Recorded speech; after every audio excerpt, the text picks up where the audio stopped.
I'm driving 16 hours to where the road ends to get on a train, to go where the train ends, then to get on a helicopter to where there's no people, no roads, no buildings, but lots of birds. I'm packing a week's worth of food, layers, safety equipment, all my birding gear, and most importantly, my birding checklist of the dream birds. Will I come out in one piece? But more importantly, will I see the bird?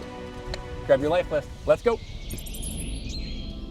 I can't believe you're letting me do this by myself. Where's my videographer? I'm gonna miss you. Hopefully for more than that. Oh well, no, I'm gonna miss you because I love you. Don't see any good birds while I'm gone. No new yard birds while I'm gone. Don't get eaten by bears. I hope there's no bears. All right, love you. Love you.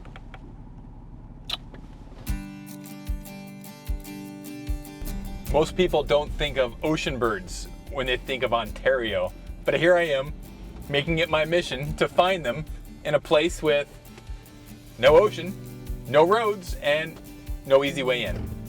I have a life goal to see every bird that flies into Ontario. It sounds easy, right?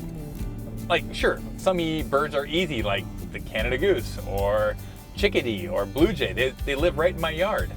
Others are a little more difficult, like to see the right warbler, I'll drive hours in the spring to Point Pelee at the right time of day and the right time of the year. But then there's these birds that are on a whole other level. But I noticed on the Ontario list of birds, people are seeing ocean birds. How is this possible? Until I did the research and found a place so remote, so wild, that there's not even roads to get there. It's called Hudson Bay. And to get there, it takes an epic adventure. It's so far north, you either fly in or you don't go in at all. It turns out Hudson Bay is a hotspot for Arctic and marine species, specifically razorbill, gyrfalcon, and my top secret bird that I really want to see. These are birds that never touch the Great Lakes. They drop into Ontario occasionally through this northern Arctic gateway. This is not a weekend trip or a holiday. It's an expedition. But if you want to see all the birds of Ontario, you can't miss it. You gotta do this trip at some point in your life. We're 8 hours? What? 8 hours. 8 hours into our drive, and I'm realizing I'm in deep, deep trouble. Sonia's not here. She's my videographer. She's the one who keeps me sane. So if the video is blurry, echoey, or 12 minutes of me talking, not realizing the lens cap is on, now you know why. And there's a really loud gull ahead of me. That's a herring gull. You're gonna see it, but I'm with 3 teens and young adult. My son, who's 24, a 17-year-old and a 15-year-old. Lord have mercy. This is gonna be interesting. We're stopping for gas 8 hours north into our trip, and we've already decided to do a side quest. Yep, there's a bird. It's only adding 5 hours? 5 hours to our trip. I let the boys do all the planning for this trip. They told me, imagine a rustic fishing shack and no running water, no electricity. Dad, do you have a generator? No. Dad, do you have a water purification system? No. This is gonna be an absolute disaster of a trip. Oh, and it's end of October. You can see my breath. And we're going to the subarctic Canada. Oh, and because there's no electricity and no running water, we're bringing freeze-dried food. I must hate myself. We're coming up to our side quest. We're approaching the island, this special island, and I'm gonna, Loon. Loon. I'm gonna make my job easier. I'm gonna remind my future Rick when I'm editing this, because I went to this island last year, add in the cool drone footage that I took last year right here. It's gonna be sweet. It saves me a lot of time.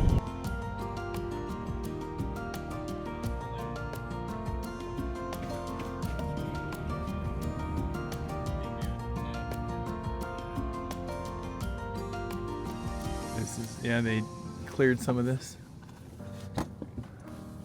For 2 years in a row, I've gotten the bird right here.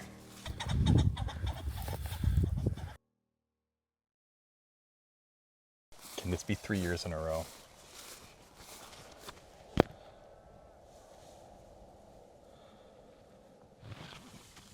They make an absolute explosion when they take off from the ground. Of course, I didn't put my rubber boots on, and my feet are soaked. The grass is wet. We just saw it fly. It just flew. The pheasant was here. That's what we're looking for. The ring-necked pheasant, baby. If only they were all this easy. Oh, I heard the and I turn around and there's Jude taking photos of the pheasant flying away. I saw the rump. All right, I'm gonna run over and see if I can find it. Yes, side quest complete. Running and videotaping, not easy. Sonia, I miss you. Next time you're invited. All right, where are you?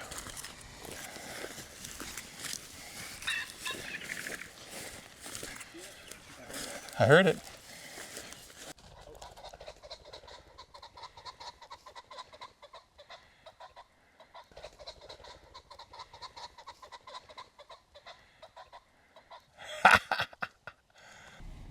I think the only reason we saw the ring-necked pheasant was because I'm wearing my prairie chicken shirt. Game bird for the win. Yeah, ring-necked pheasant was the reason we did this side quest to Manitoulin Island. It's like the only place in Ontario where it still counts on your eBird checklist as a countable bird. If you were to see one in my county, say Prince Edward County, it wouldn't count because they said, oh, it's an escaped farm animal or it's not a sustainable population. Doesn't count. So, got to come to Manitoulin Island if you're in Ontario and you want a ring-necked pheasant. It only took like a half hour.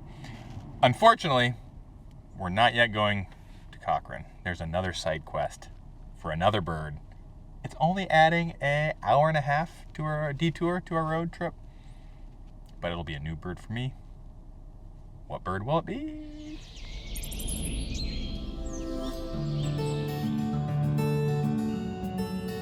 Heading to the Arctic. Look at that. We're in the Arctic watershed. It's like the Continental Divide, but north-south.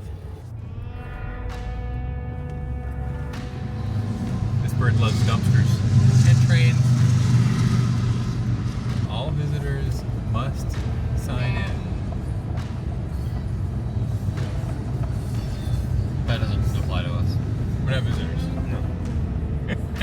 We're trespassers. Well, here's the dumpster. Alright, how far should I go? I would turn back. Turning back. Yeah, because if I drive back down there and a train comes, we're going to get smooshed.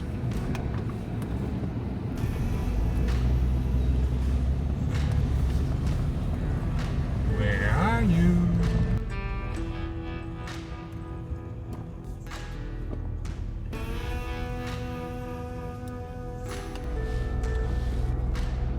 We've been searching for a half hour. At least for me, panic is starting to set in because the sun is going down. And we've been circling ground zero. I mean, this town is tiny. It should be here. And we've found a couple locals. They both knew about the bird. All right, this is the road to the dump. It's been seen here a few times.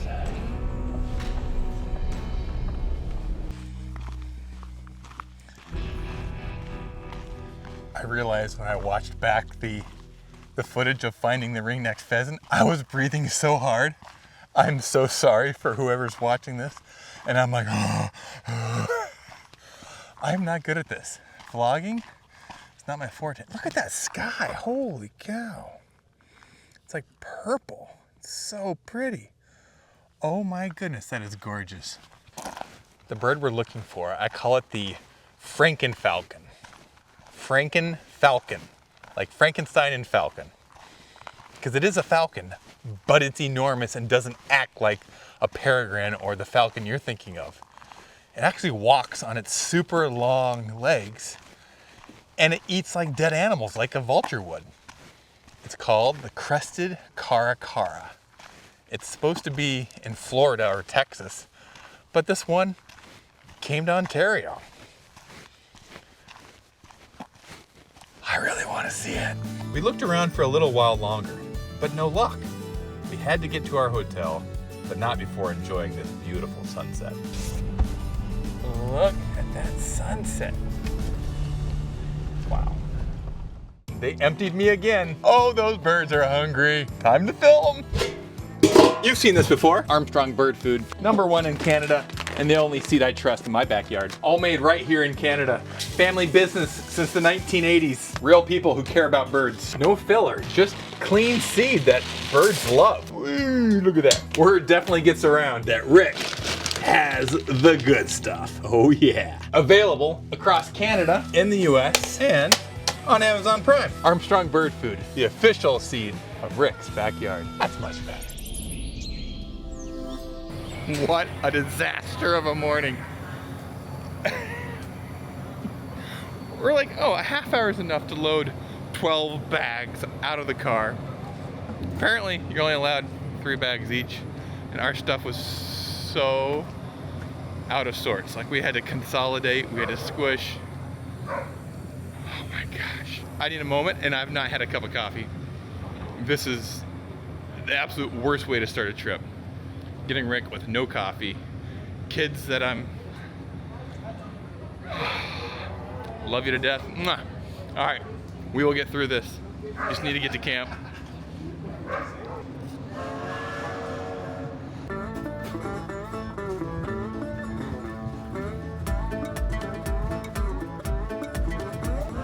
They have coffee.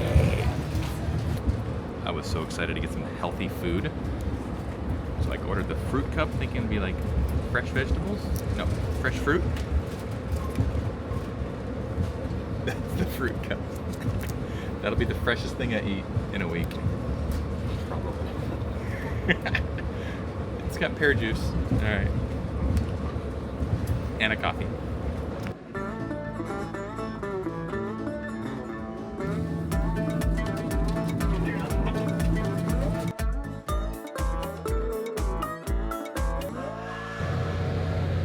Seems like the locals all know how to hail a cab, except for us. We're the last ones here. Everyone's gotten a taxi, and we're now in a pile with all of our stuff. And a train. What do you guys do? Oh, we're bird watchers. Oh, okay. Yeah.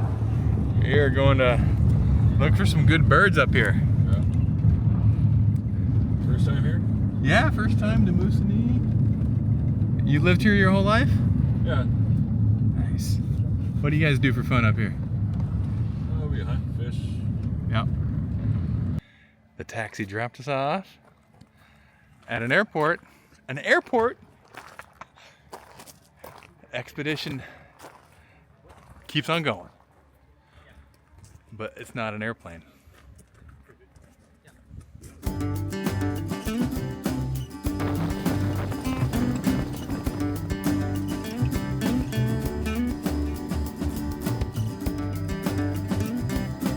Netitishi Point is known as a major concentration point for migrating waterfowl and shorebirds, including significant populations of brant, long-tailed ducks, and dunlin. The best way to get to this remote location is by helicopter. Oh my goodness, boys! What did we do? Did you see all the shorebirds? Wow! My first Ontario kitty wake from the helicopter. Actually? Yeah. I'm not sure. 100%. No. As soon as we arrived, I couldn't stop the boys from getting their scopes and their tripods, leaving all the luggage right where the helicopter left it, and they ran to the shore. We've been birding for 2 hours. Hundreds of shorebirds, mostly dunlin, a couple sanderlings. A rough-legged hawk flew over. A lot of gulls. And wow. But now it's time to set up camp. It's gonna take us probably 5 trips into the camp. Oh, it's not gonna be easy. And then the winds tomorrow are supposed to be straight down here. Strange thing is, the helicopter pilot, the last thing he did was handed us a gun. I've never shot a gun before. What's that for?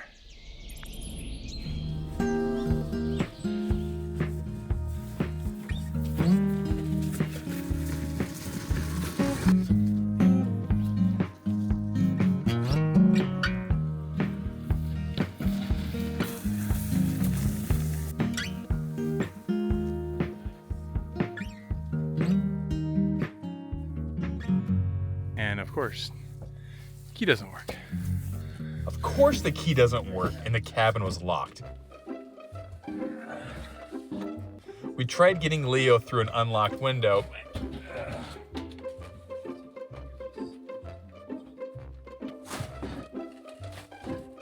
Nope. Lucky for us, someone or something had made a hole through the wall that was perfectly sized for Leo. Also interesting that this hole had tufts of brown fur lining the edges. We didn't warn Leo that whoever left the fur might still be in the cabin. Yes! Oh boy. Alright, we'll have some cleaning up to do. Here's a tour. Somebody's socks. Here's a stove here. Got a whole kitchen over here. All right. Let's get some lanterns going. Cigarette. Unopened. And opened. Oh wow, and see the hole. That's where the animal was sleeping in here. Or it's still in here. Shoot. As the sun set, we thought we heard some owls, so we went out to explore. You got a light? Yep. Okay. Out here, night falls so completely that without a light, the trees get swallowed up in darkness. Despite the darkness, we were able to find 2 owls, a long-eared owl and a boreal owl.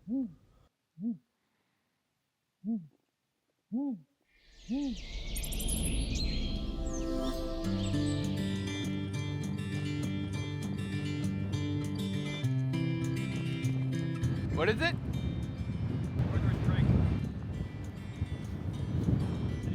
Sitting on the driftwood, yeah.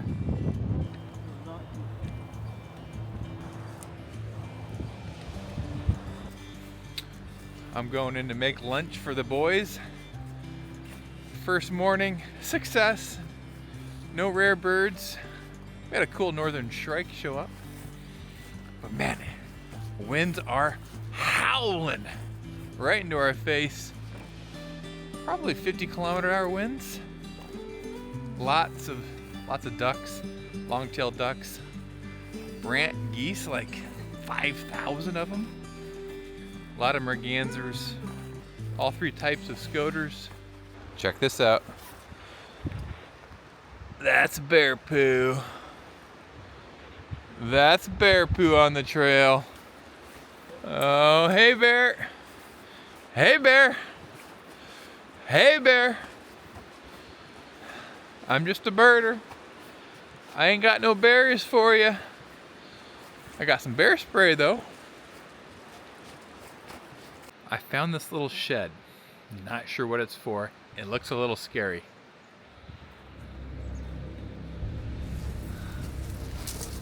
No windows. There is a door though. Oh boy.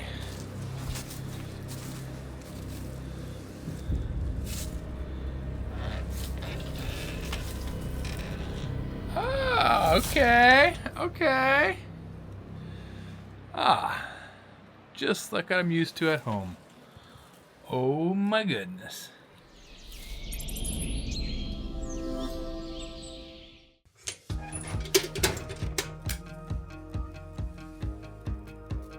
All right, fire up. Fire up. Let's go cooking with Rick. All right, lunchtime for the boys. I let them stay out scoping. I said I'd come start a fire, get the cabin all warm, and make lunch. So choices, we're using all these dehydrated from Backpackers Pantry. They don't sponsor me. Just thought I'd try it. It's all dehydrated food because everything had to fit on the helicopter. We were restricted in weight. Shepherd's potato stew with beef.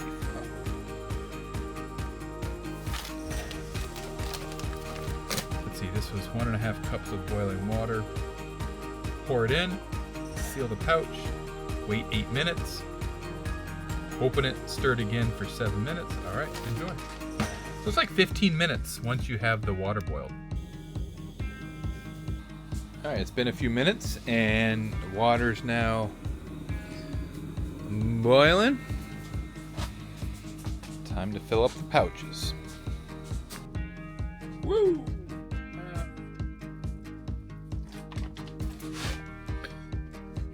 See that? I stirred them up. Now I've sealed them and set the timer for 8 minutes. One of the requirements for bringing these boys, 2 of them aren't mine, they're teenage friends of my son, was I had to be able to be in touch with their parents, and there's no cell phone reception up here. There's nothing, no bars, nada.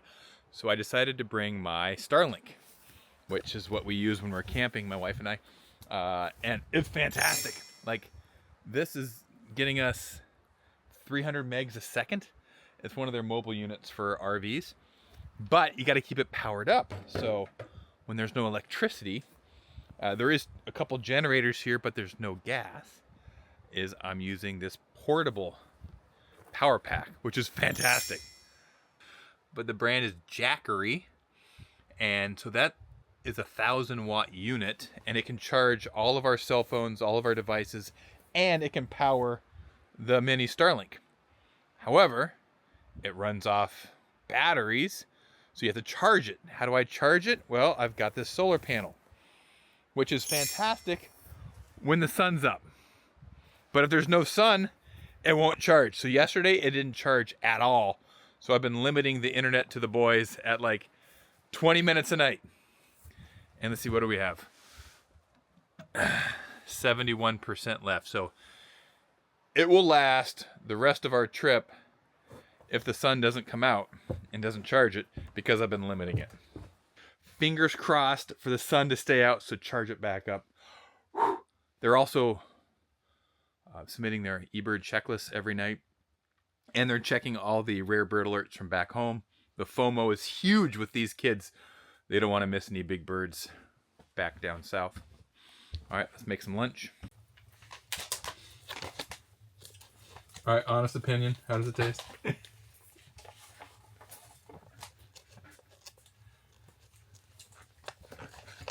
Good. Good?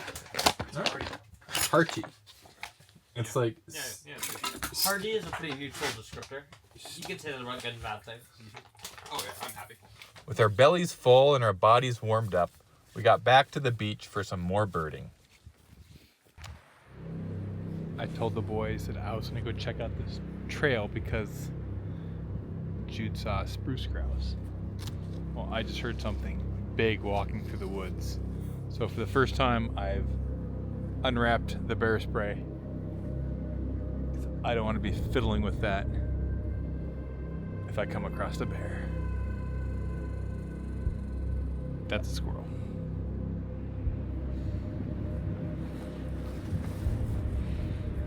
I'm not normally scared,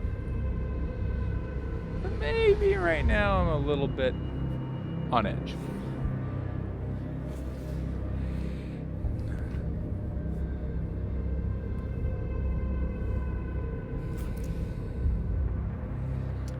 Camp rule was we always go in pairs, and of course I break the rule, and now I'm the one about to spray myself probably in the face with bear spray. Time to go meet up with the others. Let me give you the layout of the land. Camp is in those woods about 250 meters. This is James Bay. Directly south of Hudson Bay, it is the lowest part of the Arctic Ocean system. Another big reason why we're up at James Bay this year is because my son Jude is doing a big Ontario year. So all the birds need to be seen for this year. We sit at this point in this little, I don't know what we call it, the structure, which is driftwood. Sustained winds all week. Very, very cold. That's why you'll see all the layers we have. It's cold out here. Leo, what'd you see? Gray wolf. Wow, look at that print. You think it's wolf? Yep, gray wolf. That's a big print.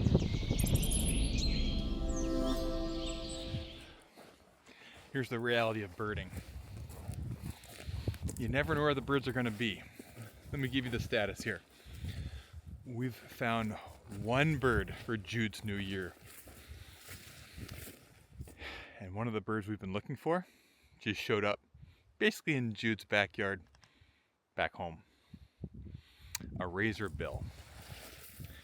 We turned on the internet last night at camp and his phone started going off saying, "Where are you? The bird's right here. Come back." We can't come back. It's a helicopter, a train, a 12-hour drive. The bird we went looking for way up north showed up right in his backyard. Comparison is the thief of joy. FOMO. It's everywhere in birding. So no, we can't go back and look for it. Maybe it'll stick around for a few days till we get back. But oh man. Sometimes you get them, sometimes you don't. So we're looking hard today. Maybe there's two birds. Maybe there's one up here. I just had a whole flock of pine grosbeak fly over, probably 12. That's my high count for this area. Oh, my high count for my life. Just wondering, where's the nearest human here? Probably, I don't know, 20 miles away. So cool.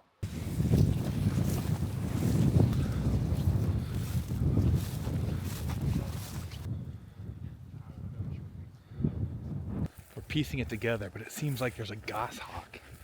I was chasing a big owl through the woods. Whether it was a great horned owl or a great gray owl, we're not sure. Oh. I hope we can find these two sitting on a tree somewhere. My best ever views of a pine grosbeak. A beautiful pink male. They're so gorgeous. It's like as pink as my face is. It's so cold here. Like, dude, why are you living this cold, cold weather? Don't be a pine grosbeak in my next life, please. I'd like to be a flamingo.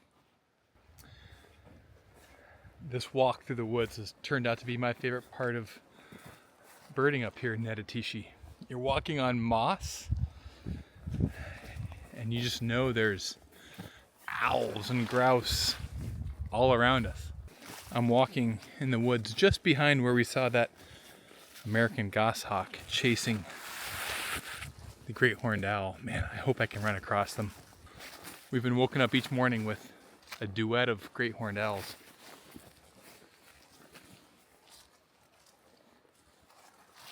They're around here.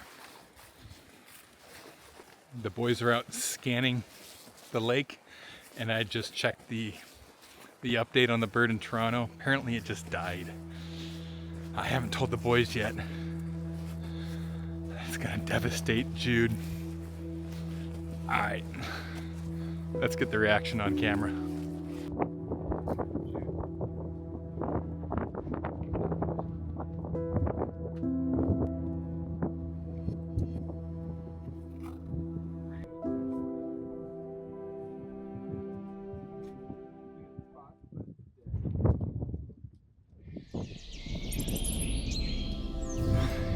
It's collection day, which means we got to pull everything out to the beach for the helicopter.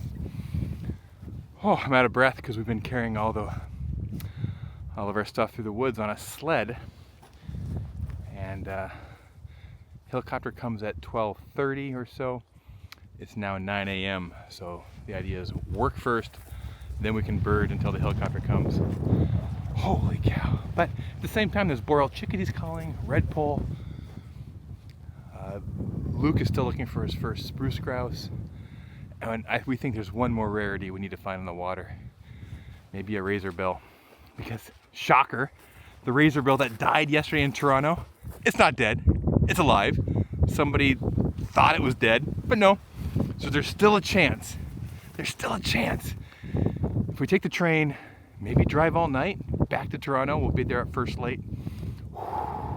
That'd be good. We're gonna keep tabs on it all day to see if it sticks around.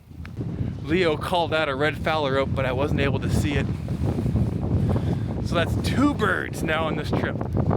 That would be Ontario lifers for me. Red phallus rope, common eider that I just couldn't find. These young whippersnappers, they're good birders. Man, next generation, they're coming for us. Man, they're good at IDing. Proud of you, boys. The helicopter's coming in about 10 minutes. And Leo spots a razorbill. He calls out, Alkin! 1 o'clock. We all get on it, all 4 of us. Black back, white underbelly, smudgy face. It's the razorbill. It's the bird that's in Toronto. There's one here too. We don't have to go chase it. Granted, we are looking about 1 kilometer away, not 10 feet away like in Toronto, but we saw it. It counts. Ah, satisfying. The bird we see is the one we want to chase, then it dies and it doesn't die. The drama. Now we just wait for the helicopter.